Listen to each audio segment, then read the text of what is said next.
안녕하세요. 파이팅 홍공TV입니다. 오늘은 공인중개사 1차 부동산 학개론 스피드 암기노트 두 번째 시간을 진행하도록 하겠습니다. 바로 시작합니다. 자, 이번 시간은 학개론 실험에서 가장 중요하다고 할 수 있는 강론 파트, 부동산 경제론을 볼 텐데요. 부동산 경제론에서는 최대 6문제까지 나온 적이 있다고 했죠. 요 부동산 경제론, 시장론, 정책론, 투자론, 금융론 요 5개 파트에서 무려 70점 이상 걸려 있으니까 반드시 이번 시간 모두 맞춘다는 생각으로 집중해서 들어보십니다. 이 부동산 경제론 역시 뭐가 나오는지 그 출제 유형을 미리 알고 가는 게 아주 중요합니다. 부동산 경제론의 7가지 주요 키워드, 출제되는 문제들은 요것들을 벗어나지 않아요. 먼저 유량과 저량이라는 개념, 우리가 부동산학을 배우면서 나오는 여러 용어들이 일정 기간 새롭게 흐른 양을 뜻하는 유량인지 아니면 일정 기간 누적되어 쌓여있는 양, 저량인지 구별하는 문제가 나옵니다. 신규라는 말이 들어가서 신규 주택량, 신규 주택 거래량 이런 것들은 유량이고, 아파트 생산량, 가계 소득이라든지 지대 수입이라든지 또 어떤 것의 변동분이라든지 인구 변동분 같은 거 이런 것들은 유량입니다. 어떤 일정 기간을 정해놓고 흘러가는 양이다 유량이고, 쌓여있다 어떤 정적인 느낌이 드는 것은 저량이에요. 통화량, 실물, 자산, 가격, 재고량이라든지 자산 가치라든지 또 도시의 인구 규모 이런 용어가 나오면 저량입니다. 요 유량과 저량에 대한 구별 문제가 자주 출제되고, 그 다음에 가장 중요한 것이 부동산의 수요와 공급인데요. 필요로 하는 게 수요고 생산해서 시장에 갖다 파는 게 공급 아니냐, 이렇게 단순하게는 다들 알고 계실 겁니다. 여기서는 좀 더 구체적으로 수요 공급은 일정 기간에 실제로 생산되거나 구매한 수량이 아니라 사전적 개념으로 구매하고자 하는 또는 매도하고자 하는, 팔고자 하는 의도의 수량이라는 점 요거 주의하셔야 됩니다. 자, 그리고 이 부동산 수요란 게 어떤 요인에 의해서 증가되고 억제되는지, 수요 공급의 그래프는 어떻게 그리는지 가장 많은 시간을 들여서 자세하게 공부해야 되고요. 그 다음에 수요와 공급의 탄력성이 있다 하는 것은 눌렀을 때 띠용띠용 얼마나 잘 튀어오르느냐, 주어진 자극의 변화량에 대해서 그 반응의 비율을 보는 거죠. 예를 들어서 수요와 공급의 가격에 대한 탄력성이라고 하면 뭐뭐에 대한이라고 할 때 대한이 붙은 것은 분모로 가죠. 가격에 대한 수요량 또는 공급량의 탄력성이라고 하면 이렇게 가격 변화량 분의 수요량 변화 이렇게 나타낸다는 거, 요것만 알고 계시면 됩니다.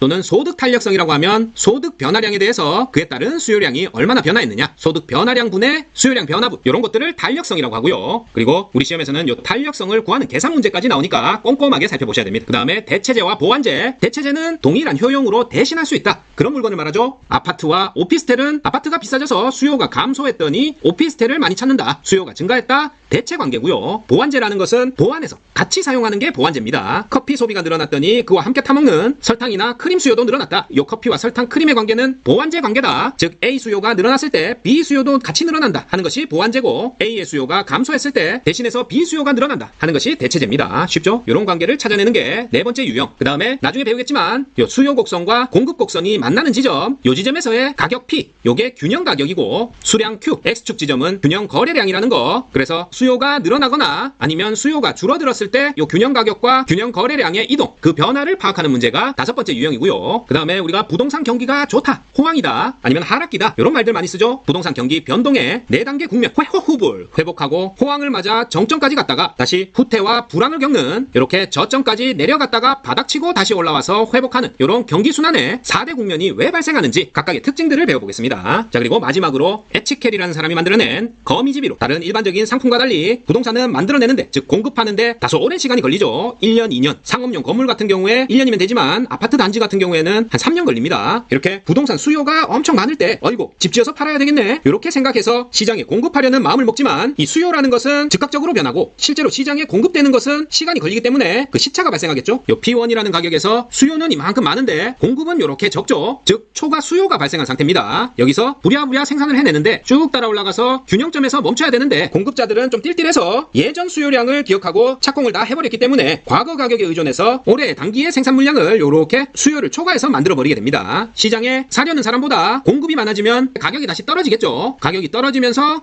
다시 왜 이렇게 싸 하면서 또 공급자들은 공급을 늘리지만, 역시 이 부동산이라는 재화는 만드는데 오래 걸리기 때문에 즉각 대응이 쉽지 않아서 또다시 초과 수요에서 초과 공급으로 번갈아가면서 나타나게 됩니다. 이렇게 그래프가 순환하는 형태로 겹치게 되면 이게 뭐 같이 생겼죠? 거미집, 거미줄 같이 생겼다. 그래서 거미집 이론이라고 부르는 겁니다. 이 거미집 이론은 수요와 공급의 탄력성에 따라서 수요 곡선, 공급 곡선의 기울기가 결정되기 때문에 이 공급 곡선보다 수요 곡선의 탄력도가 크다, 즉 기울기가 작게 형성되면 이렇게 좌측 하단의 공급 곡선 지점에서 이 거미줄을 그렸을 때 안쪽에 균형점을 향해서 수렴하는 형태로 나타나고요. 이걸 수렴형이라 하고, 수요 곡선보다 공급 곡선의 탄력도가 높다, 탄력성이 크다, 그게 기울기가 작다는 말입니다. 이렇게 수평으로 누우면 탄력적이다, 기울기가 작다 작다 그랬을 때는 이렇게 거미줄이 바깥으로 뻗어나가는 발산형이 됩니다. 맨 처음 봤던 것은 요 사각형에서 빙빙 돌죠. 그렇게 되는 것은 안정적으로 순환적으로 진동한다. 순환형입니다. 따라서 거미집 이론에서 중요한 것은 요게 수렴적 상황인지 발산적 상황인지 순환적 상황인지 그 세 가지 모형을 구별해내는 문제. 요게 마지막으로 좀 어렵게 출제됐을 때 등장하는 문제 유형이 되겠습니다. 자, 요약하실 때는 요것만 들으셔도 어느 정도 감이 잡히죠? 자, 그럼 하나하나 세부적으로 살펴보겠습니다. 먼저 유량과 저량에서 가장 빈출 유형은 유량과 저량에 대한 설명으로 맞는 것은 틀린 것은 또는 유량 개념이냐 저량 개념이냐 각각 몇 개냐 이런 문제인데요. 유량이라고 하면 일정 기간 새롭게 흐른 양을 뜻한다. 변화가 있는 동적인 의미로 판단하시면 됩니다. 그래서 유량 개념과 유량 개념은 서로 합산 가능하다는 거 이렇게 설명 나오면 오 하셔야 돼요. 그럼 어떤 게 유량 개념이냐? 신규라는 말 들어가면 유량이다. 신규 주택량 새롭게 생긴 거죠. 아파트 생산량 새롭게 생산했다. 주택 거래량도 일정 기간 새롭게 흐른 양 유량이고 올해 경비가 얼마 들었냐? 도시의 인구가 얼마나 변동했냐? 얼마나 늘어났냐? 이런 것들도 동적인 의미로 유량 개념에 속합니다. 그리고 올해 얼마나 벌었어? 임대 수입은 얼마냐? 가계 소득은 얼마인가? 올해 쭉 벌어들인 거 수입, 소득, 임금, 경비, 거래량, 생산량 신규라는 말 들어간 거 변동이라는 말 들어간 거 모두 유량을 뜻한다. 기억하십니다. 반면에 저량은 일정 기간 누적되어 쌓여있는 정적인 양 그게 저량입니다. 쌓여있는 정적인 의미로 판단해봅니다.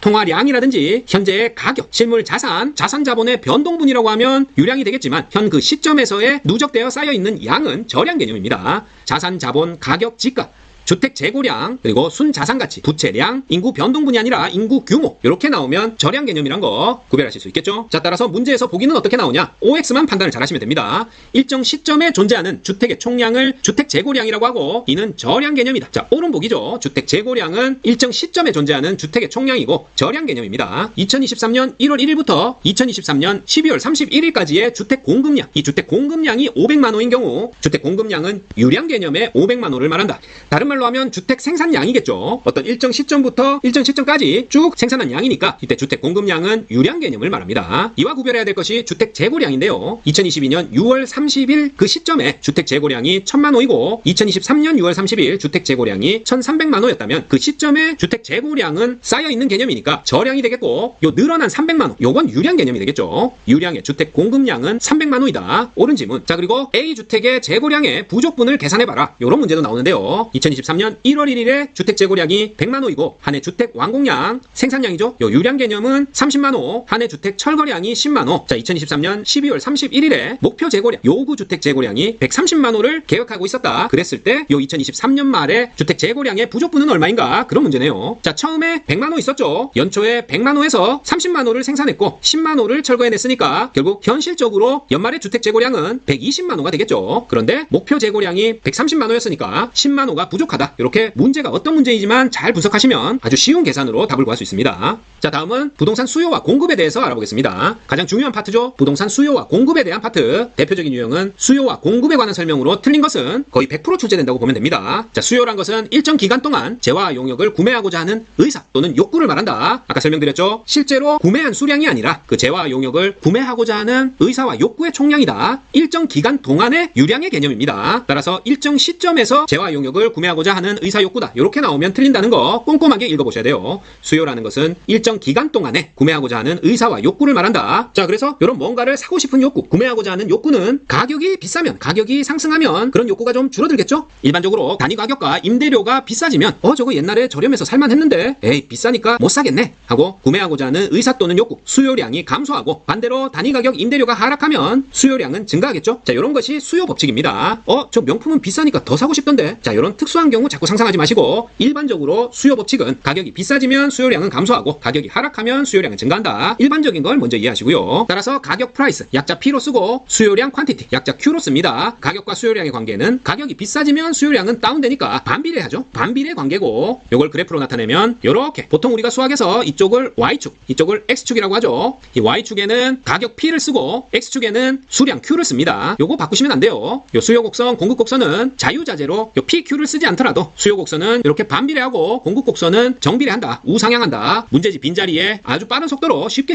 그려보실 수 있어야 됩니다. 연습을 많이 하셔야 된다. 이렇게 수요 곡선은 가격이 비싸지면 처음에 요 100원이라는 가격에서 수요량이 1000개였다면 가격이 올라서 1000원이 됐을 때 수요량이 뚝 떨어지죠. 100만큼 떨어진다. 자, 이렇게 우하향하는 곡선 수요 곡선이다. 꼭 그리실 수 있어야 되고요. 자, 기출 예상 지문 살펴보면 유효 수요라는 것은 특정 재화의 구매 의사는 물론이고 경제적 지불 능력까지 구비한 그런 수요가 유효한 수요. 진짜 저 물건 사고 싶은 것만 뿐만 아니라 살 수 있는 능력까지 있는 그런 수요라는 거고요. 잠재 수요라는 것은 요 지불 능력은 없는 걸 말합니다. 아까 사고자 하는 의사나 욕구가 수요라고 했는데 뭐 살 능력 없어도 가지고 싶은 마음은 들 수 있으니까 그런 건 잠재 수요고, 구매 의사는 물론이고 경제적 지불 능력까지 구비한 수요는 유효 수요인데, 자, 이 유효 수요에는 그 경제적 지불 능력이 내가 벌어서 사는 것도 그 능력에 속하지만 빌려서 살 수 있는 능력이 있다 해도 신용이 있는 거니까 그 지불 능력으로 인정해 줍니다. 따라서 가처분 소득은 물론이고 금융 차입금도 이 유효 수요에 포함된다 하면 O 하셔야 돼요. 그리고 소비와 판매, 수요와 공급은 아까 이 수요와 공급은 이미 사버린 게 수요가 아니고 사고자 하는 욕구가 수요고, 이미 시장에 내다판 그 량이 공급량이 아니라 팔고자 하는 의도가 공급이라고 했으니까 요건 사전적 개념입니다. 딕셔너리 사전 아니고 시간적으로 이전의 개념이란 얘기예요. 수요와 공급은 사전적 개념, 실제로 소비하는 것, 판매하는 것은 사후적 개념이다. 따라서 판매량이라고 하는 것과 공급량은 일치하는 개념이 아니죠. 공급량은 사전적인 공급하고자 하는 의도를 말하고, 판매량은 이미 팔린 양, 사후적 개념을 말합니다. 일치하지 않는다. 그러면 수요와 소비도 일치하는 개념이 아니죠. 수요와 공급은 사전적 개념이다. 이해하십니다.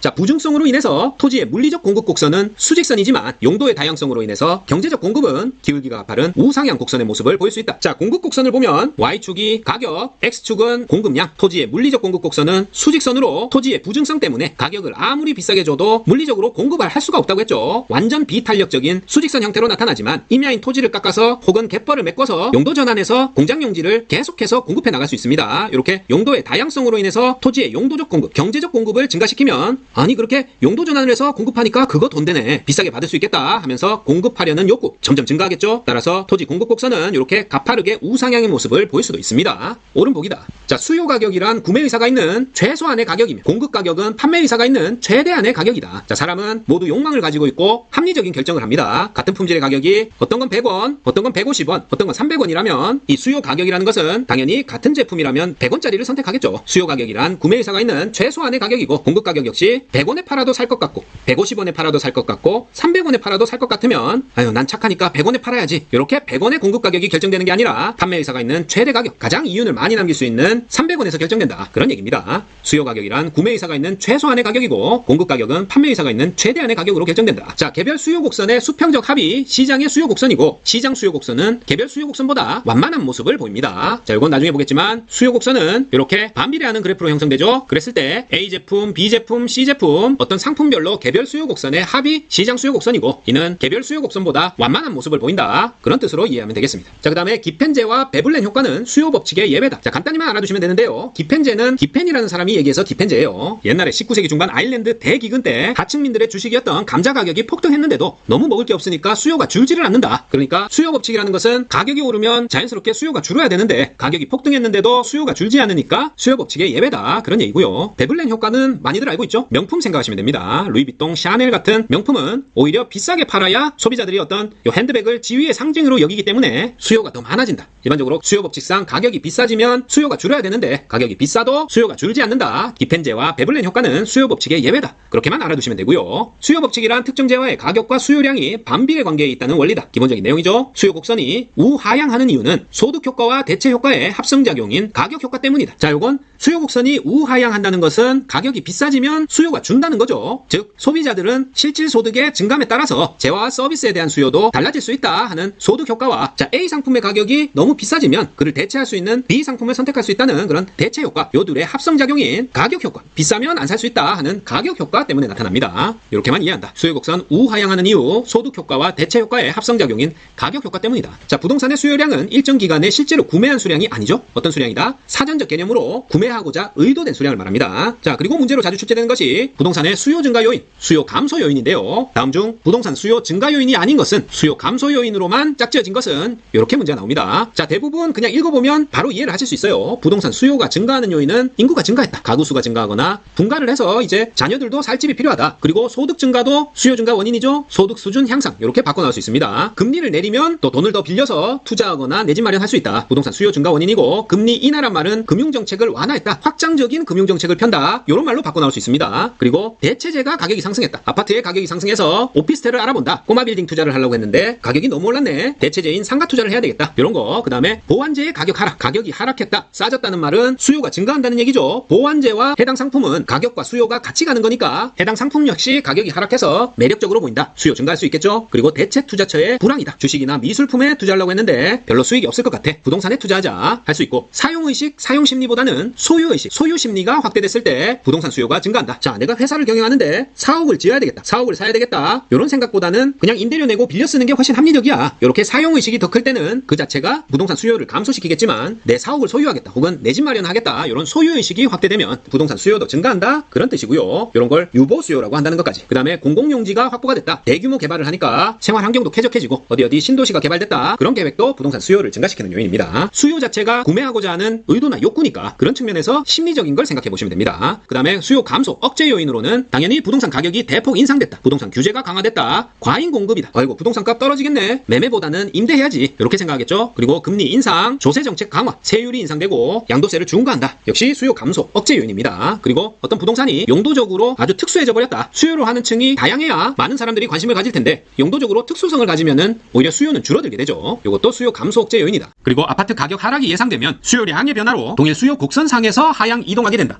자, 가격 하락 예상은 가격 자체가 하락한 건 아니죠. 따라서 수요 곡선상의 변화가 아니라 수요 곡선 자체가 우하향한다. 이렇게 돼야 됩니다. 아파트 가격이 하락하면이 아니라 가격 하락이 예상되면 했을 때는 수요의 감소로 본다. 따라서 수요 곡선 자체가 우측이동 혹은 우하향한다. 이렇게 표현해야 됩니다. 수요의 변화냐 수요량의 변화냐 그거에 따라서 곡선상 점의 이동이냐 수요 곡선 자체의 이동이냐 판단을 잘 하셔야 됩니다. 자, 이번에는 수요의 가격 탄력성, 소득 탄력성, 교차 탄력성에 대해서 알아볼 건데요. 요 탄력성이라고 하면 어떤 기준 수치 변화율에 대해서 얼마나 탄력적으로 변하냐 그 양의 변화율을 말합니다. 즉 가격 탄력성이라고 하면 가격의 변화율에 대한 수요량의 변화율을 말한다. 자, 뭐뭇에 대한 뭐뭇의 변화율 이렇게 얘기할 때 쉽게 이해하려면 분수로 나타내면 됩니다. 탄력성이라는 것은 어떤 기준, 가격이면 가격, 소득이면 소득 요 기준의 변화율에 대한 양의 변화율, 수요량, 공급량이 얼마나 변했냐 하는 것이 탄력성입니다. 탄력이란 것이 무언가가 변했을 때 어떤 것이 고무줄같이 탄성을 가지고 얼마나 쭉쭉 늘어났냐, 얼마나 튕겨져 올라갔냐 그런 느낌으로 생각하시면 돼요. 따라서 가격 탄력성이라고 하면 요 가격에 대한 수요량의 탄력, 수요량의 변화율을 말한다. 가격 변화율 분의 수요량의 변화율이 가격 탄력성입니다. 그리고 소득 탄력성이라고 하면 소득에 대한 탄력성이니까 소득 변화율이 분모로 가고 소득 변화율 분의 수요량의 변화율 요게 소득이 변함에 따라서 그에 따른 수요가 얼마나 변했냐 하는 것이 소득 탄력성. 그 다음에 하나 교차 탄력성이라고 하면 두 재화가 있을 때 X재와 Y재가 있을 때 X재의 가격 변화율이 변한 만큼 Y재의 수요량은 얼마나 변했느냐 하는 것이 교차 탄력성입니다. 재화가 두 개 나온다. 어떤 것의 가격이 변했을 때 그에 대응하는 다른 하나의 재화의 수요량의 변화율, 교차 탄력성이다. 요 세 가지 꼭 기억하십니다. 자, 그리고 우리가 탄력성을 그래프로 나타냈을 때는 무엇을 보고 판단하느냐? 바로 기울기로 판단합니다. 만약에 수요 곡선이 요런 게 하나 있고 또 요렇게 생긴 게 하나 있다면 D1, D2라고 한다면 자, 가격이 P1에서 P2로 올랐을 때 그랬을 때 수요에 감소하는 범위가 요 D1의 경우에는 요만큼이고 D2의 경우에는 요렇게 더 크게 감소하게 되겠죠. 따라서 D1보다 요렇게 좀 더 누워있는 그런 형태의 그래프가 탄력성이 더 크다. 이렇게 비교할 수 있는 겁니다. 그래프가 누울수록 탄력적이다. 가격에 대해 수요의 민감도가 높다. 그렇게 얘기할 수 있고 그래프가 탁 버티고 요렇게 점점 설수록 비탄력적이 되죠. 즉 가격 변화에 대해서 수요량 변화가 미미하다. 무디다. 그렇게 표현할 수 있습니다. 그래프가 누울수록 탄력적, 딱 버티고 설수록 비탄력적이다. 공급 그래프에서도 마찬가지예요. 여기서는 가격 탄력성, 소득 탄력성, 교차 탄력성이 가격 소득의 변화율에 대한 수요량의 변화율 또는 X재 가격 변화율 분의 Y재 수요량의 변화율이다. 교차 탄력성. 요 정의를 꼭 알아두시고 자, 우리가 요 그래프를 가격축을 Y축, 수요축을 X축이라고 했을 때 보통 1차 함수로 Y는 AX 플러스 B, AB는 상수고요. 요렇게 수학적으로 나타내죠. 그랬을 때 요 A가 나타내는 게 기울기니까 기울기는 X축의 변화량 분의 Y축의 변화량입니다. 요건 탄력성이랑은 반대죠. 따라서 분수로 나타냈을 때는 기울기와 탄력성이 반대로 나타나고 탄력성이 크면 기울기는 작다. 즉 요렇게 수평적으로 누운 그래프일수록 기울기가 0에 가까워지고 요렇게 서있는 수직선에 가까울수록 즉 비탄력적인 재화일수록 수요곡선의 그래프의 기울기는 무한대에 가까워진다. 요거까지 알아두시면 좋습니다. 탄력적일수록 기울기는 0에 가깝고 기울기는 작아지고 비탄력적일수록 기울기는 커진다. 무한대로 간다. 기억하십니다.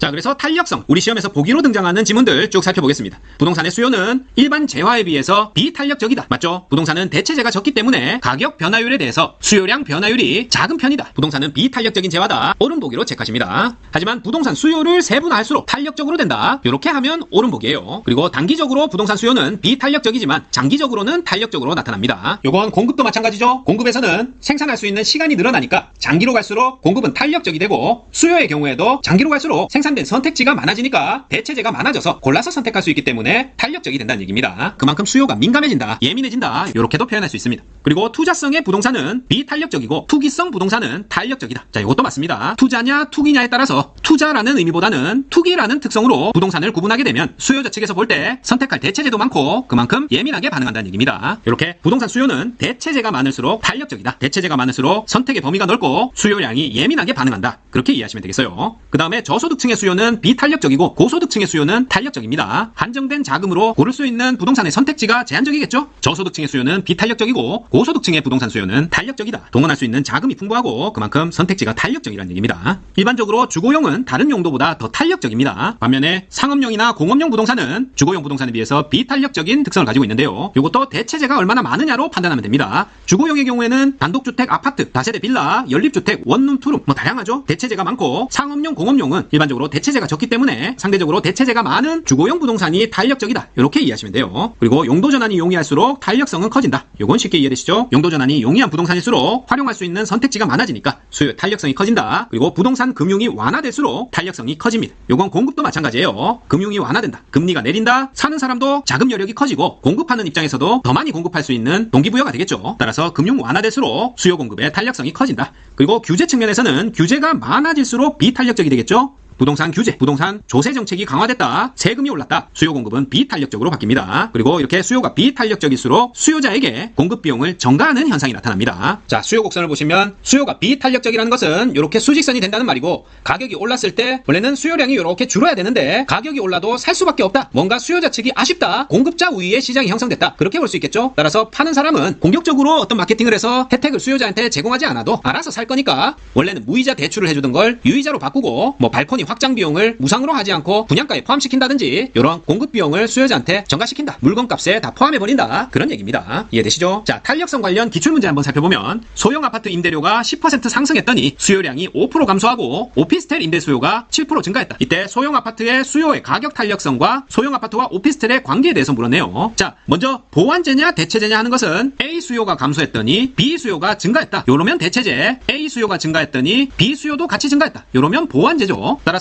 아파트 임대료 10% 상승했더니 수요 5% 감소했다. 수요 감소했을 때 오피스텔 수요가 7% 증가한 거니까 바로 소형 아파트와 오피스텔은 대체제가 되겠습니다. 그리고 소형 아파트의 수요의 가격 탄력성. 가격 탄력성은 뭐라고 외웠죠? 가격 변화율에 대한 수요량의 변화율. 요거니까 가격 변화율은 요 임대료 변화율이죠. 10% 상승. 10%는 0.1이고 수요량 변화율은 5% 감소니까 마이너스 0.05 이렇게 되겠네요. 요거 계산하면 마이너스 10분의 5, 마이너스 2분의 1은 마이너스 0.5 이렇게 나오죠. 그랬을 때 요 값은 가격 변화가 2만큼 있었을 때 수요량이 1만큼 변한 거니까 요걸 그래프로 나타내면 가격이 2만큼 변할 때 수요량이 1만큼 변했다, 요런 수요 곡선이 형성됩니다. 자, 우리가 가격과 수요량이 동일한 비율로 변할 때, 즉 가격이 2만큼 변하고 수요량도 2만큼 변할 때, 그럴 때 탄력성은 2분의 2니까 1이 되죠. 요걸 기준으로 0하고 1 사이냐 1하고 무한대 사이냐, 요거에 따라서 탄력성이 0하고 1 사이에 있으면 비탄력적, 그래프로 봐도 좀 더 서있죠. 서있으면 비탄력적이라고 했으니까 기준이 되는 탄력성 1인 그래프보다 이렇게 서있다 하면 비탄력적, 만약에 탄력성이 1에서 무한대 사이다, 1보다 크다, 그러면은 탄력적이라고 부릅니다. 따라서 문제에서 요 절대값을 해준 탄력성이 0.5였으니까 0하고 1 사이, 비탄력적이라고 볼 수 있죠. 따라서 소형 아파트 수요의 가격 탄력성은 비탄력적이고 소형 아파트와 오피스텔의 관계는 대체제 관계다, 이렇게 답을 찾을 수 있고요. 자, 하나만 더 나아가서 요 그래프에서 기울기 값은 탄력성의 반대라고 했습니다. 요 P는 우리가 알고 있는 Y축이고 Q가 X축이니까 기울기는 X축분의 Y축으로 나타내죠. 아까 탄력성은 요 가격 변화율분의 수량 변화율이니까 기울기와 반대로 나타난다는 걸 알 수 있습니다. 따라서 기울기가 0에서 1 사이면 탄력적이 되는 거고, 기울기가 1에서 무한대다, 그러면은 비탄력적입니다. 요거 헷갈리면 안 된다. 자, 요거까지. 따라서 수요 공급 문제는 그래프로 그려보고 수학적으로 푸시는 게 훨씬 더 정확하게 풀 수 있어요. 무작정 외우기보다는 이해를 하고 가신다. 자, 하나 더 풀어보면 A 부동산에 대한 수요의 가격 탄력성과 소득 탄력성 값이 각각 0.9와 0.5일 때 A 부동산 가격이 2% 상승하고 소득이 4% 증가했다면 A 부동산 수요량의 전체 변화율은 얼마인가? 자, 우리가 탄력성이라고 하면 가격이나 소득이 분모로 가고 요 분자의 양의 변화가 온다고 했죠. 수요량의 변화. 따라서 물어본 게 수요량 전체의 변화율이니까 결국 탄력성을 주고 가격 변화율, 소득 변화율 2%, 4% 나와 있네요. 요것도 나와 있으니까 각각 대입해서 요 수요량의 변화를 구한 다음에 더해주면 끝납니다. 탄력성이라는 개념만 알면 분자에 오는 게 수요량 변화율이니까 쉽게 구할 수 있다. 자, 먼저 가격 탄력성은 가격 변화율분의 수요량의 변화율이니까 가격 탄력성 0.9로 주어져 있죠. 그리고 가격 변화율은 2%, 2%는 0.02니까 이렇게 해서 수요량 변화율 바로 구할 수 있습니다. 풀어주면 0.018 나오고 가격이 2% 상승했으니까 수요는 감소하겠죠. 요걸 퍼센트로 바꾸면 1.8% 감소한 걸 알 수 있고 소득 탄력성은 소득 변화율분의 수요량의 변화율이니까 소득 탄력성 0.5는 소득이 4% 증가했다고 했으니까 0.04 수요량 변화율은 X로 두고 이렇게 해서 풀어보면 0.02 나옵니다. 결국 소득에 의한 수요량 변화율은 소득이 4% 증가했으니까 증가했겠죠. 2% 증가했다는 결론이 나온다. 따라서 가격이 올라서 1.8% 감소했고 소득이 증가해서 수요가 2% 증가했다. 둘을 합치면 0.2% 증가했다. 이렇게 나오겠죠. 정답은 1번입니다. 이렇게 처음 문제만 보면 뭔지 몰라도 탄력성 문제가 나왔다. 기본 개념이 가격이나 소득의 변화율분의 수요량의 변화율이다. 이렇게 적어놓고 주어진 수치를 대입만 해주면 풀 수 있습니다. 지레 겁먹지 않는다. 자, 다음은 부동산 공급의 가격 탄력성인데요. 지금까지는 수요의 가격 탄력성이었고 공급의 가격 탄력성 정의를 생각해보면 똑같습니다. 어떤 재화의 가격 변화율에 따라서 공급량이 얼마나 바뀌냐. 공급량의 변화율을 공급의 가격 탄력성이라고 한다. 자, 이걸 그래프로 나타내보면 원래 공급 곡선은 만약에 공급의 가격 탄력성이 1이라면 가격 변화율 2가 됐을 때 공급량 변화율도 2가 되겠죠. 1이면 1이고 2면 2고 해서 쭉 이렇게 탄력성 1의 공급 곡선을 그릴 수가 있는데요. 요것보다 요 동일한 가격 변화율에 있어서 공급량의 변화가 훨씬 크다. 그랬을 때는 그래프가 이렇게 더 눕게 되겠죠. 공급 변화율 요 분자에 있는 것이 점점 커지면 이렇게 누운 그래프가 형성되고 따라서 탄력성이 1보다 점점 커질수록 탄력적이 된다. 요걸 알 수 있고 반대로 단위 가격 변화율에 있어서 공급량 변화율이 1보다 더 낮아진다. 그랬을 때는 이렇게 점점 수직선 형태로 가겠죠. 그래서 0과 1 사이의 탄력성이다. 그랬을 때는 비탄력적이라고 부릅니다. 정리하자면 공급의 탄력성 마찬가지로 절대값이 0에서 1 사이면 비탄력적이고 탄력성이 1보다 크면 탄력적인 공급 곡선이 형성된다. 자, 다시 기울기랑은 반대니까 탄력적이란 말은 기울기가 작다. 기울기가 작은 그래프는 좀 더 누워있는 수평적으로 형성되고요. 비탄력적이라는 말은 기울기가 큰 겁니다. 기울기가 커서 이렇게 서있는 점점 수직선에 가깝게 형성된다. 다시 말해 기울기가 0에서 1 사이면 탄력적이고 1보다 크면 비탄력적이다. 요거 헷갈리니까 요거 꼭 숙지하셔야 됩니다. 그리고 완전 탄력적이라는 것은 탄력성이 무한대가 된다. 공급 곡선은 수평이다. 단위 탄력적이라는 게 탄력성이 1일 때를 말합니다. 가격 변화율과 공급 변화율이 같을 때 이렇게 45도 각도로 쭉 올라가는 이런 공급 곡선 혹은 수요 곡선으로 본다 그러면은 이렇게 일정하게 줄어드는 45도 각도의 이런 수요 곡선이 단위 탄력적인 걸 말하고요. 탄력성 1이다. 그리고 완전 비탄력적이다 했을 때는 수직선으로 형성되죠. 탄력성이 0일 때를 말한다. 기울기는 무한대. 기울기는 탄력성과 반대값이다. x, y축이 바뀐다. 자, 지겹도록 반복했습니다. 자, 그러면 실제로 어떻게 출제되는지 한번 보죠. 수요와 공급의 탄력성에 관한 설명으로 틀린 것은 수요가 감소할 때 공급의 가격 탄력성이 비탄력적일수록 가격 하락폭이 크다. 자, 빠르게 그래프를 그려보십니다. 수요가 감소한다고 했으니까 수요 곡선이 좌측으로 이동하겠죠. 이렇게 이동했고 공급의 가격 탄력성이 비탄력적이라고 했으니까 원래는 이렇게 있다가 비탄력적이 된다는 말은 이렇게 수직선 형태로 꼿꼿하게 선다. 그런 얘기겠죠. 자, 그랬을 때 처음 가격이 요 지점이니까 요 지점에서 수요가 감소했을 때 가격 하락폭은 요만큼이었는데 요 빨간 곡선 비탄력적인 공급 곡선에서 나중에 나오겠지만 요 균형 가격이 수요 감소했을 때 요 수요 곡선과 만나는 지점 요렇게 변했으니까 훨씬 더 가격 하락폭이 커졌죠. 따라서 요 보기는 맞는 보기가 되는 겁니다. 그림 그리지 않고 그냥 외우려고 하면 상당히 헷갈린다. 수요가 감소할 때 공급의 가격 탄력성이 비탄력적일수록 가격 하락폭이 크고요. 자, 그 다음에 공급이 감소할 때 수요의 가격 탄력성이 비탄력적일수록 가격 상승폭이 크다. 요것도 마찬가지로 그래프 그려보면 공급이 감소한다. 공급 곡선은 처음에 이렇게 있다가 감소했다는 것은 또 이렇게 좌측으로 이동했다는 얘기죠. 이때 수요 곡선이 원래 이 상태로 있다가 비탄력적이 됐다. 이렇게 일어섰다는 얘기죠. 이렇게 됐을 때는 자, 나중에 그린 거를 빨간색으로 해야 되는데 자, 이렇게 됐을 때는 처음에 균형 가격 P1에서 공급 감소해서 P2로 갔을 때 요만큼의 가격이 상승했다면 새로운 수요 곡선과 만나는 두 지점 이렇게 했을 때는 가격 상승폭이 더 커졌죠. P1, P2보다 P3, P4 사이가 훨씬 넓다. 따라서 요 지문도 옳은 보기가 되는 겁니다. 그냥 문장만 읽었을 때 이해되면 그래프를 그릴 필요가 없지만 이해가 안 되고 복잡하다 하면 그래프를 그리면 명확해진다. 다음 수요가 가격에 대해 완전 비탄력적이면 수요가 증가해도 가격 변화가 없다. 자, 요건 틀렸는데 그렸는데요. 이해 안 되면 어떻게 해라? 그래프 그리면 됩니다. 자, 수요 곡선을 그리는데 완전 비탄력적이라고 했으니까 이렇게 서 있겠죠? 공급 곡선은 일반적인 공급 곡선이라고 하면, 자, 완전 비탄력적일 때 수요가 증가했다. 그러면 수요 곡선이 오른쪽으로 이동하죠. 그러면 즉각적으로 가격이 상승하게 됩니다. 따라서 수요가 증가해도 가격 변화가 없다. X다. 자, 그다음에 수요가 가격에 대해 완전 탄력적이면 공급이 증가해도 가격 변화가 없다. 자, 요것도 그려보면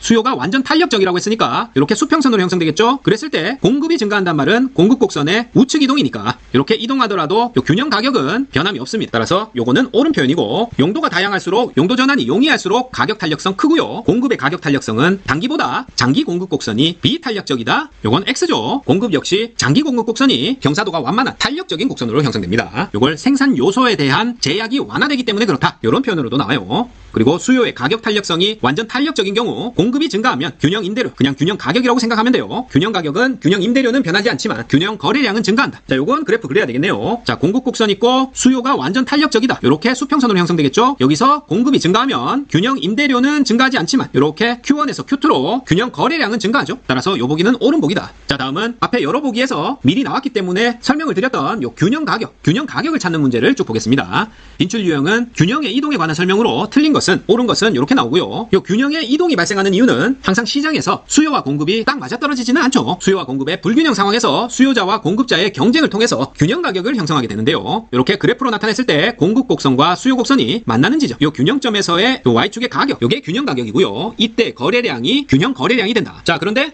가격이 균형 가격보다 높은 이쯤에서 공급하게 됐다. 그랬을 때는 요 지점에서 수요는 요만큼이 되고 공급량은 이렇게 훨씬 많게 되겠죠. 다시 말해 초과 공급이 형성됩니다. 반대로 균형 가격보다 훨씬 싸게 요쯤에서 물건을 팔아라 하고 가격을 정해주면, 에이, 그 가격에 우린 못 팔아 하면서 공급자 입장에서는 공급을 안 하려고 할 테고, 사려고 하는 수요자들은 아이고 이게 웬 떡이냐 하면서 서로 사려고 하겠죠. 다시 말해 초과 수요가 형성됩니다. 따라서 이 균형 가격은 초과 수요나 혹은 초과 공급 발생 시 깨지게 되고요. 초과 수요가 발생하면 공급자 입장에서는 점점점 가격을 올릴 거고, 수요자는 점점 가격이 오르니까 수요가 줄어들겠죠. 따라서 다시 균형 가격으로 이렇게 가격이 상승하는 효과가 발생합니다. 반대로 초과 공급이 발생하면 공급자 입장에서는 안 팔리니까 가격을 다운하게 되고, 수요자는 너무 비싸다가 점점 낮아지는 가격을 보고 한번 사볼까 이런 마음이 들기 때문에 다시 가격이 균형 가격을 향해서 하락하게 된다. 간단하게 초과 수요가 발생하면 가격이 상승하고 초과 공급이 발생하면 가격이 하락한다. 이렇게 상식적으로만 알아둡니다. 초과 수요가 발생하면 찾는 사람이 많으니까 가격은 올라가고, 초과 공급이 발생하면 가격을 내려야 팔린다. 가격 하락이 발생한다. 자, 그래서 아까 이미 탄력성 할 때 해봤지만 이 수요 곡선, 공급 곡선 자체의 이동을 자유자재로 할 수 있어야 됩니다. 대부분의 문제가 균형 거래량을 찾아라, 균형 가격을 찾아라 이런 문제가 나오고, 요 그래프를 그려서 분석할 수 있어야 되기 때문에 이렇게 여러 가지 요인들이 주어졌을 때 그래프에다가 수요 공급 곡선을 이동시켜서 균형 거래량과 균형 가격을 찾는 연습, 요걸 꼭 해보셔야 됩니다. 먼저 수요 증가다 했을 때는 수요 곡선이 우측 이동이죠. 이렇게 가니까 균형 가격은 상승하게 되고 균형 거래량도 증가하게 되겠죠. 수요가 증가하면 균형 거래량, 균형 가격 모두 올라간다. 반대로 수요가 감소하면 균형 가격이 이렇게 형성되니까 균형 가격은 내려가고 균형 거래량도 감소하게 됩니다. 수요 감소 시 균형 가격 하락, 균형 거래량 감소. 자, 그 다음에 공급이 증가했다. 공급 곡선의 우측 이동. 이렇게 됐을 때는 균형 가격 하락하고 균형 거래량 증가하죠. 반대로 공급이 감소했다. 공급 곡선의 좌측 이동. 여기서 요로 균형점이 이동하니까 균형 가격은 상승하고 거래량은 감소한다. 균형 가격 상승, 균형 거래량 감소. 자, 여기까지는 쉽죠? 자, 그 다음에 수요 증가와 공급 증가가 이렇게 복합해서 나오는 문제. 자, 수요 증가는 수요 곡선의 우측 이동, 공급 곡선의 우측 이동이죠. 그랬을 때 요 균형 거래량은 늘어나는 게 확실한데, 요 가격의 경우에는 요렇게 형성된다면 가격이 오르겠지만, 이렇게 공급이 수요보다 많이 증가한다면 가격이 오히려 떨어지겠죠. 따라서 거래량은 증가하는 게 확실한데, 균형 가격은 두 가지로 나뉩니다. 수요의 증가분이 공급의 증가분보다 크면 가격이 상승할 거고, 반대로 공급의 증가분이 수요 증가분보다 크면 가격은 하락하게 되겠죠. 따라서 보기에 이렇게만 주어지고 가격은 알 수 없다 이렇게 나와도 옳은 보기가 되는 거예요. 마찬가지로 이번에는 수요가 감소하고 수요 곡선이 좌측 이동하고 공급도 감소했다. 이렇게 공급 곡선 우측 이동했다. 당연히 거래량은 줄어들죠. 균형점에서 왼쪽 어딘가로 형성되니까 거래량은 감소가 맞는데, 마찬가지로 가격은 알 수 없게 되는 겁니다. 만약에 수요가 공급보다 훨씬 많이 줄었다 그랬을 때는 가격은 떨어지게 되고요. 하락하고, 반대로 공급이 엄청 많이 줄고 수요는 조금만 줄었다 그랬을 때는 가격이 오히려 상승하겠죠. 따라서 수요와 공급이 동시에 감소했을 때는 균형 거래량은 100% 감소하지만 균형 가격은 알 수 없다. 자, 이번에는 수요는 증가하고 공급은 감소했다. 수요는 우측 이동, 공급은 좌측 이동. 그랬을 때는 자, 균형점이 원래보다 무조건 높은 쪽에 위치하겠죠. 즉 가격은 무조건 상승하게 된다. 가격은 상승이지만 자, 거래량의 경우에는 또 여기서 형성될 수도 있고 여기서 형성될 수도 있다. 공급 감소가 수요 증가 비율보다 크다면 균형 거래량은 원래보다 감소하게 되고요. 반면에 수요 증가분이 공급의 감소분보다 크다. 그랬을 때는 원래 거래량보다 균형 거래량이 더 증가하게 됩니다. 수요 증가와 공급 감소가 동시에 있다. 균형 거래량은 수요와 공급의 정확한 수치가 없으면 알 수 없고 가격은 무조건 상승하게 됩니다. 그냥 상식적으로 생각해도 가격이 상승할 거란 건 알 수 있어요. 수요가 증가하는데 공급이 감소했다. 가격이 상승하는 거지 뭐. 일단은 단순하게 생각해서 답을 찾을 수 있으면 그걸로 갑니다. 자, 마지막은 수요 감소와 공급의 증가죠. 수요가 감소하고 공급은 증가했다. 그랬을 때는 가격은 무조건 하락이죠. 수요도 감소했는데 거기다 대고 공급을 증가시켰다. 가격은 하락하고 역시 구체적인 수치가 없기 때문에 균형 거래량은 수요 감소와 공급 증가의 비율에 따라서 결정되게 됩니다. 알 수 없다. 수요가 더 많이 줄어들면 거래량도 줄어들고요. 수요는 감소했는데 공급이 더 많이 늘어났다. 그러면 거래량은 증가합니다. 따라서 수요 증가가 공급 감소보다 많은지 혹은 수요 증가가 공급 감소보다 적은지에 따라서 두 가지 현상이 동시에 나타났을 때 증가 감소면은 균형 가격을 그 비율에 따라서 찾아낼 수 있고요. 서로 반대로 하나는 증가하고 하나는 감소했을 때는 무조건 가격은 알아낼 수 있지만 거래량을 알 수 없기 때문에 이때는 수요와 공급에 얼마나 감소하고 얼마나 증가했는지 그 비율에 따라서 균형 거래량을 찾아냅니다. 자, 그러면 직접 기출문제를 한번 풀어보죠. 균형 가격과 균형 거래량의 변화에 관한 설명으로 틀린 것은 수요가 불변이고 공급이 증가하면 균형 가격은 하락, 균형 거래량은 증가한다. 자, 수요 곡선은 그대로 두고 공급이 증가했다. 공급 곡선 우측 이동 이렇게 했을 때 균형 가격은 하락하고 균형 거래량은 증가하죠. 1번은 맞고 수요의 증가가 공급보다 큰 경우 균형 가격은 상승하고 균형 거래량은 증가한다. 자, 수요 증가는 이렇게 뚝 떨어져서 멀찌감치 우측 이동 그려주고요. 공급도 증가는 증가인데 이렇게 바짝 붙여서 그려주게 되면 균형 가격은 상승했죠? 상승하고 균형 거래량도 증가했다. 2번도 맞죠? 균형 가격 상승하고 균형 거래량 증가. 3번 공급 감소가 수요 감소보다 큰 경우 균형 가격은 상승하고 균형 거래량 감소한다. 자, 공급 감소가 수요 감소보다 크다. 공급 감소 멀찌감치 좌측에다 그려주고요. 수요 감소는 좌측인데 딱 붙여서 이렇게 그려주면 처음 균형 가격에서 가격 상승, 거래량 감소죠? 3번도 맞고 수요 감소가 공급 감소보다 큰 경우 균형 가격은 하락하고 균형 거래량도 감소한다. 자, 수요 감소가 크다고 했죠? 수요 감소 좌측으로 멀찌감치 그려주고 공급 감소 좌측으로 딱 붙여 그리면 새로 형성된 균형점으로의 이동은 균형 가격 하락, 균형 거래량 감소죠? 오케이, 맞다. 자, 그러면 1, 2, 3, 4번 모두 옳으니까 5번이 정답이겠네요. 공급은 불변이고 그대로 두고 수요가 감소하면 수요 곡선이 좌측 이동하면 균형 가격은 상승하고 예? 균형 가격은 하락하죠. 균형 거래량 감소는 맞다. 따라서 균형 가격 하락, 균형 거래량 감소 이렇게 돼야 됩니다. 자, 하실 수 있겠죠? 자, 하나 더 풀어보면 균형의 이동에 관한 설명으로 틀린 것은 아파트의 수요와 공급이 동시에 증가하면 균형 가격은 상승하며 균형 거래량은 알 수 없다. 자, 동시 증가 때 이렇게 그려주면 자, 수요와 공급이 둘 다 얼만큼 증가했는지 어떤 게 더 많이 증가했는지 이런 걸 알려주지 않았기 때문에 균형 거래량은 상승하지만 균형 가격은 어디서 형성될지 알 수 없죠. 근데 균형 가격이 상승하고 거래량을 알 수 없다고 했네요.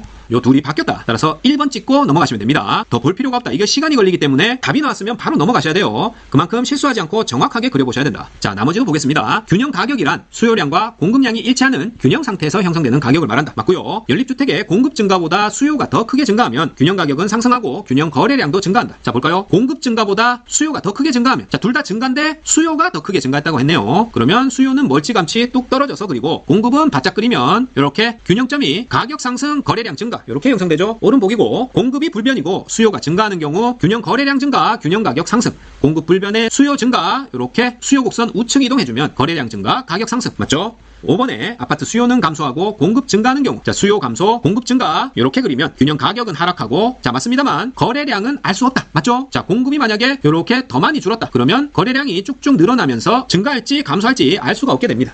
따라서 정답은 아까 1번이었습니다. 자, 이번에는 부동산 경기 변동에 대해서 살펴보겠는데요. 뭐 상식적으로 다 아시는 내용입니다. 부동산의 경기는 회복과 호황, 후퇴와 불황의 회호 후불의 4단계 국면으로 경기 변동이 번갈아 가면서 나타나는데요. 경기가 바닥을 쳤다가 쭉 회복돼서 올라와서 요게 다시 직선을 따라 쭉 가는 게 아니라 경기가 과열되죠. 호황을 맞게 됩니다. 호황에서 고점까지 갔다가 다시 후퇴하고 중간쯤 내려와서 또 가는 게 아니라 굴을 파고 들어가죠. 불황, 침체 늪에 빠지게 된다. 그런 다음에 바닥을 치고 다시 회복하고 호황기를 맞았다가 후퇴하고 불황을 겪는 4단계 국면이 반복되는데요. 요 회호 후불의 4단계 국면을 주기라고 합니다. 그리고 부동산 경기의 정점에서 저점까지를 진폭이라고 한다. 이 회복과 호황 모두 상승기죠. 부동산 경기가 상승하는 두 국면을 확장기라고 하고 후퇴와 불황의 후불 국면을 수축기라고 합니다. 자, 이런 부동산 경기에 관련된 대표적인 기출 유형은 부동산 경기 변동에 관한 설명으로 옳은 것은 틀린 것은 이런 문제인데요. 보기들을 쭉 살펴보면 부동산 경기는 일반 경기에 비해 주기가 길고 진폭이 크며 각 국면이 불명확하고 불규칙적이다. 일반 경기에 비해 부동산 경기는 회호 후불의 4단계로 그 주기가 아주 길고 진폭도 크고 각 국면이 불명확하고 불규칙적으로 나타납니다. 일반적으로 부동산 경기란 주거용 부동산의 건축 경기를 말합니다. 상업용, 공업용 아니고 부동산 경기란 주거용 부동산의 건축 경기를 말한다. 이러한 주거용 부동산 경기와 일반 경기는 일반적으로 서로 역행하는 관계를 가지고 있습니다. 역순환적 관계가 있다. 하지만 상업용, 공업용 부동산 경기는 일반 경기와 거의 병행합니다. 상업용, 공업용은 병행하고 주거용은 역순환적, 역행 관계에 있다. 뭐와? 일반 경기와. 자, 그리고 타성 현상이라는 말은 부동산 경기 순환의 특징으로 일반 경기에 비해서 뒤처지는 후행 현상을 말합니다.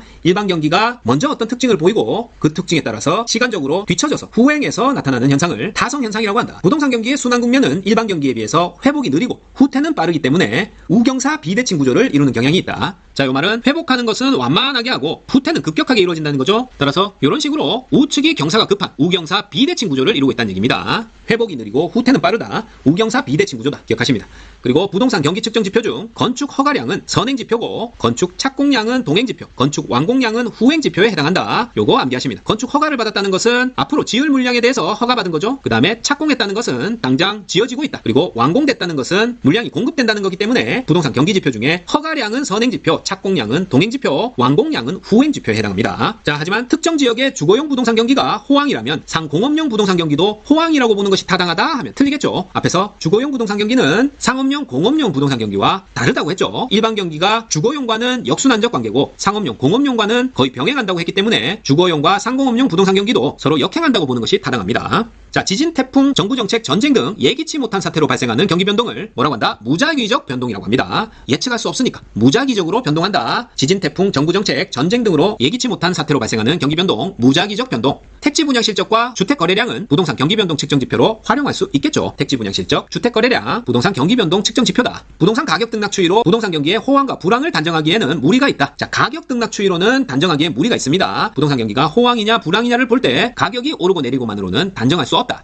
앞에서 얘기했던 택지 분양 실적, 주택 거래량 이런 것들도 측정 지표로 들어가야 됩니다. 자, 부동산 경기는 일정 주기와 동일 진폭으로 규칙적이고 안정적으로 반복 순환한다. 자, 틀렸죠. 아까 말씀드렸듯이 일반 경기에 비해서 부동산 경기는 주기가 길고 진폭이 크고 각 국면이 불명확, 불규칙적이라고 했습니다. 그리고 부동산 경기 변동은 순환 변동 외에도 추세적 변동, 계절적 변동, 무작위 변동처럼 비순환적으로 변동하기도 합니다. 그리고 일반적으로 상향 국면과 회복 국면에서는 매도자 우위의 현상이 나타나고 하향 국면과 후퇴 국면에서는 경기가 안 좋으니까 매수자 우위 시장이 형성됩니다. 이건 쉽게 알 수 있죠. 부동산 시장이 좋을 때는 팔려는 사람, 매도자가 우위고 경기가 안 좋다. 하향 국면, 후퇴 국면에서는 저렴하게 많은 매물들이 있을 테니까 당연히 매수자가 골라서 살 수 있는 매수자 우위 시장이 형성됩니다. 자, 이러한 하향 국면이 장기화될 경우에는 당연히 공실률이 증가하겠죠. 임대 수익도 감소할 테고요. 즉 소유자의 부담이 커집니다. 당연한 얘기. 자, 그리고 하향 국면에서는 과거의 거래사례 가격이 새로운 거래 가격의 상한선이 되는 경향이 있다. 자, 이 말은 부동산 경기가 좋지 않을 때 옛날에 3억에 팔린 게 있다면 요거보다는 낮게 살려고 하겠죠. 따라서 요 3억은 요거보다는 시장이 안 좋으니까 낮게 거래돼야 돼 하는 일종의 상한선이 되는 경향이 있다는 얘기입니다. 매수자 중시 시장이 형성된다.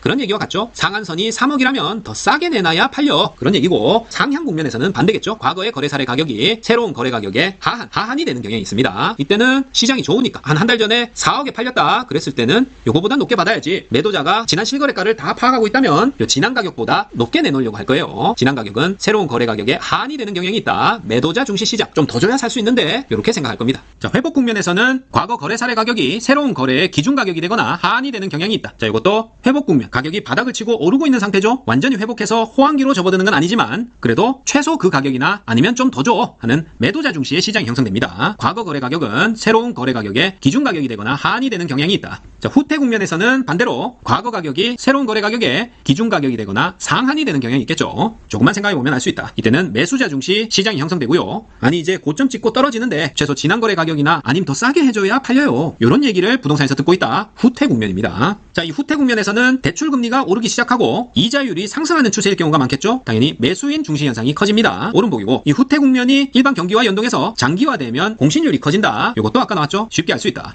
자, 마지막으로 거미집 이론 살펴보겠습니다. 에치켈이라는 사람이 고안해낸 이 거미집 이론은 수요는 사람들이 사려고 하는 욕구니까 가격이나 소득에 따라서 즉각적으로 마음만 먹으면 바뀔 수 있는 거죠. 즉각 변동하고 공급은 이와 다르게 실제로 시장에 작용하는 시점이 시간적으로 늦기 때문에 이 공급과 수요에 시차가 발생한다. 즉 공급의 비탄력성 때문에 수요와 공급에는 항상 시간적인 갭이 존재하고 이로 인해서 즉각적으로 부동산 시장에 대응하는 게 쉽지 않다는 걸 보여주는 게 거미집 이론입니다. 나중에 보겠지만 수요 공급 곡선이 이렇게 교차할 때 균형점의 이동이 거미줄 모양 현상으로 이렇게 형성된다고 해서 거미집 이론이에요. 따라서 이 거미집 이론에 따르면 주기적으로 초과 수요와 초과 공급이 반복적으로 발생하다가 점점 불균형의 폭이 작아지면서 균형점을 찾아가는 모습을 보이는데요. 이런 동태적 이론이 거미집 이론이다. 따라서 이 초과 수요, 초과 공급이 반복되면서 점점 불균형 폭이 작아지면서 균형점을 찾아가는 거지 불균형의 폭이 커진다 하면 틀립니다. 그리고 동태적 이론이지 정태적 이론이라고 하면 X 하셔야 된다. 자, 이론의 작동 과정을 다시 한번 보면 먼저 수요가 급증하게 됐을 때 공급이 못 따라가겠죠? 이렇게 초과 수요가 발생하면 단기적으로 가격이 급등하겠죠? 그걸 보고 공급자들은 공급을 하기 시작하지만 공급을 하기로 마음먹은 시점과 실제로 시장에 공급 물량이 쏟아지는 시점이 시차가 크게 나타나기 때문에 이 공급 물량을 이전에 급등했던 가격, 급등했던 수요를 기준으로 판단을 한 거기 때문에 결국에는 초과 공급이 발생합니다. 따라서 초과 수요와 초과 공급이 이렇게 번갈아 가면서 발생하는 게 부동산 시장이다. 이렇게 초과 공급이 발생하면 가격이 다시 하락하게 되고요. 가격 하락하면 다시 공급을 줄이게 된다. 공급이 줄어드니까 수요자 입장에서는